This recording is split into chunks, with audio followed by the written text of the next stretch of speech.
Arabi. Donc je vous rappelle que précédemment, on avait vu comment une molécule d'NH3 réagit quand elle est soumise à un champ électrique indépendant du temps. Cette molécule NH3, elle a deux états accessibles hein, dans son niveau d'énergie fondamentale, qui sont psi S et psi A. Et on avait vu que si ce champ électrique, il était en fait, on le rendait inhomogène spatialement, eh bien je pouvais sélectionner un des deux états. Donc aujourd'hui, on va s'intéresser à l'action d'un champ qui dépend explicitement du temps et comment les molécules réagissent à ce champ. Et on va prendre un champ qui, cette fois-ci, va être homogène spatialement. Donc la structure qu'on peut donner à notre champ, c'est une oscillation, par exemple ici prise en cosinus oméga t, donc une fonction sinusoïdale des plus simples. Et on va se demander, si les molécules rentrent dans un état, eh bien dans quel état elles vont ressortir après avoir traversé cette région de l'espace dans lequel j'ai ce champ qui dépend du temps. Donc ici, on a affaire à un problème pour lequel l'hamiltonien devient explicitement dépendant du temps. Donc l'hamiltonien total, hein, je vous rappelle, c'est H0 quand je n'ai pas de champ électrique, et puis c'est cette quantité ici qui dépend explicitement du champ électrique, hein, qui est l'énergie d'interaction entre le moment dipolaire de la molécule avec le champ électrique. Si j'écris la matrice qui représente cet hamiltonien total dans la base des états H0, donc psi S et psi A, eh bien j'ai cette matrice-là sur laquelle, sur la diagonale, vous avez les énergies des deux niveaux phi S et phi A quand j'ai pas de champ électrique, et puis les termes de couplage hein, qui dépendent du temps et qui sont de part et d'autre de la diagonale. Donc pour un système à deux niveaux, ben, on va voir qu'il y a des conditions pour lesquelles on peut résoudre l'équation de Schrödinger hein, qui s'écrit IH bar dérivé par rapport au temps du ket psi de t égale l'hamiltonien total qui dépend du temps fois le ket. Donc le ket, je vais le décomposer dans la base que j'ai choisie phi S et phi A avec des coordonnées qui dépendent explicitement du temps A de t et B de t. Donc dans ce cas-là, on va avoir un système d'équations différentielles couplées qui va apparaître. Donc pour simplifier l'écriture, je vais appeler h bar oméga 1 la quantité d0 fois epsilon. Et donc on a IH bar dérivé par rapport au temps de A de t qui va donc être égal à moins h bar oméga 0 sur 2 A de t moins h bar oméga 1 cosinus oméga de t B de t. Ça c'est la première équation. Et la deuxième, IH bar B, je vais mettre B point.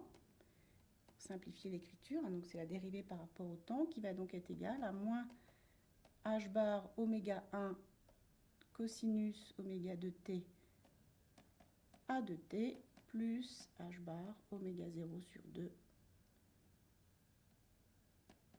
B de t. Donc j'ai affaire à un système d'équations différentielles dites couplées. Donc pour rappel, hein, quand je n'ai pas de champ électrique, oméga 1 vaut 0 et je retrouve deux équations qui cette fois-ci sont non couplées.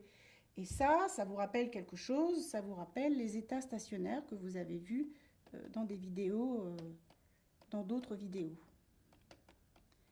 Hein, dont la structure, vous la connaissez bien maintenant.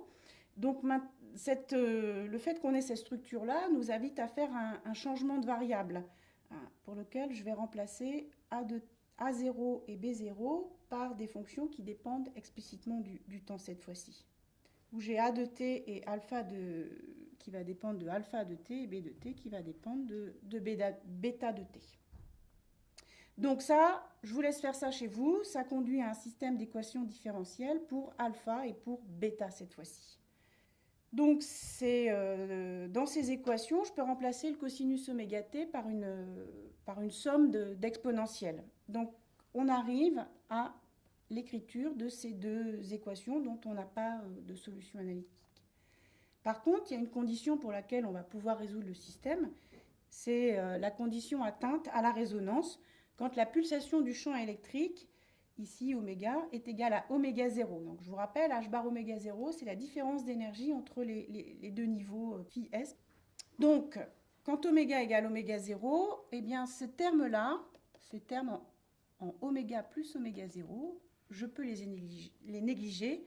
C'est des termes qui oscillent très rapidement et dont les intégrales, qui conduisent à des intégrales qui vont tendre vers 0.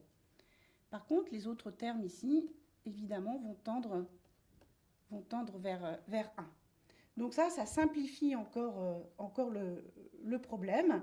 Et j'arrive au final à ces deux équations couplées pour alpha et pour bêta. Donc ici, c'est quelque chose que vous allez reconnaître, parce que si je redérive une deuxième fois cette quantité-là, la première équation ici,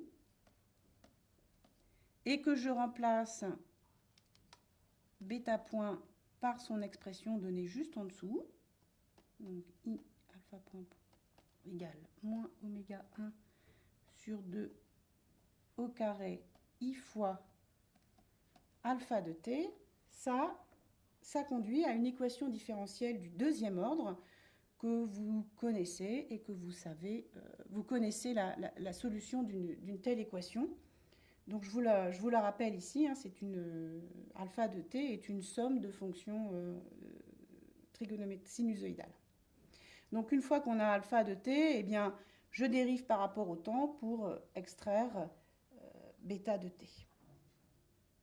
Donc en résumé, on a psi de t qu'on a décomposé comme ça, avec a de t dont on lui a donné cette forme-là, b de t dont on lui a donné cette forme-là, et on vient de déterminer pour chacune alpha de t et bêta de t. Donc pour aller un peu plus loin, on va se donner des conditions initiales. On va supposer qu'à t égale à 0, l'état du système est de telle sorte qu'on est dans l'état phi A.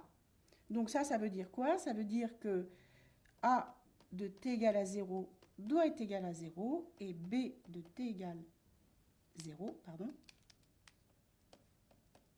doit être égal à 1. Et ça, vous vérifierez que ça donne ces solutions-là pour A de t et B de t, ces conditions initiales. Donc, à t égale à 0, on est dans cet état-là. On laisse les molécules évoluer dans une région de l'espace pour laquelle on a un champ électrique qui évolue en cosinus oméga t. Qu'est-ce qu'on a à la sortie de cette région?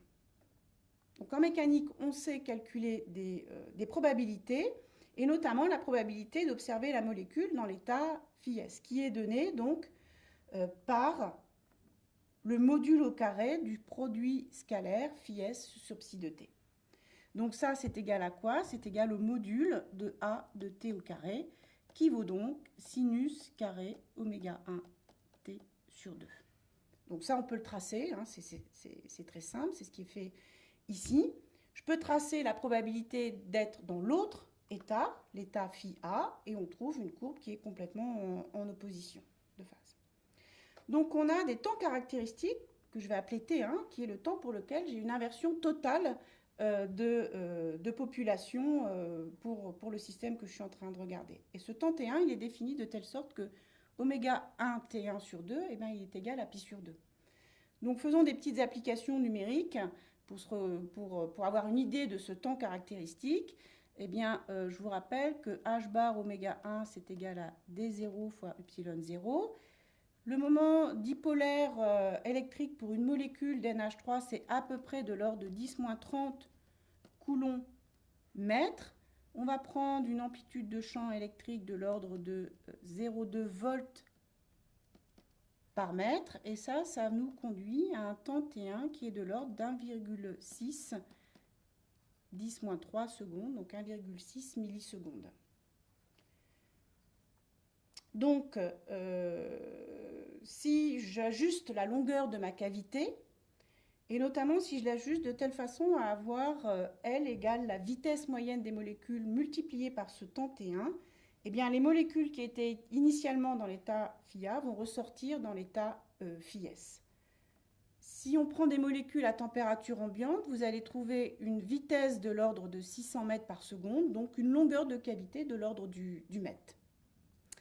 Donc les molécules vont sortir dans l'état phi S et elles ont dans le même temps restitué à la cavité la différence d'énergie entre mes deux états, h bar oméga 0, et ça c'est l'effet Maser que je vous invite à aller voir dans le livre dédié sur lequel on s'appuie pour faire ce cours.